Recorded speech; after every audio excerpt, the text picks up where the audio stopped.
అక్కడ చావు బతుకుల మధ్యలో ఉంటే నీ శిష్యుల వల్ల కాలేదు కానీ నీ వలన అవుతుందా అని చెప్పి యేసుప్రభుని అడిగితే యేసుప్రభు ఏమన్నాడు అని అంటే, అయ్యా నువ్వు నా దగ్గరికి అయితే వచ్చావు కానీ నమ్మకంతో నా దగ్గరికి వస్తే నువ్వు కార్యాలు చూడగలుగుతావు. నమ్ముట నీ వలన అయితే.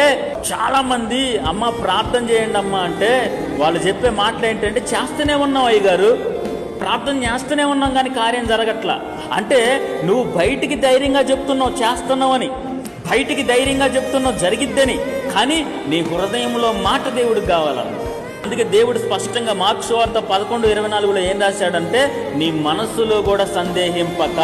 చాలా మంది వివాహాల విషయాల్లో, గర్భఫలాల విషయాల్లో, పిల్లగాళ్ళ విషయాల్లో, ఉద్యోగ విషయాల్లో, ఇంటి విషయాల్లో, ఆరోగ్య విషయాల్లో ప్రార్థన చేసి యేసయ్యా మమ్మల్ని కాపాడు అని అడుగుతారు కానీ జరిగిద్దా జరగదా, అయిద్దా అవ్వదా అని చెప్పి నువ్వు సందేహంతో నువ్వు ప్రార్థన చేసినప్పుడల్లా సైతాను గడికి తెలిసిపోద్ది, దేవుడికి తెలిసిపోద్ది.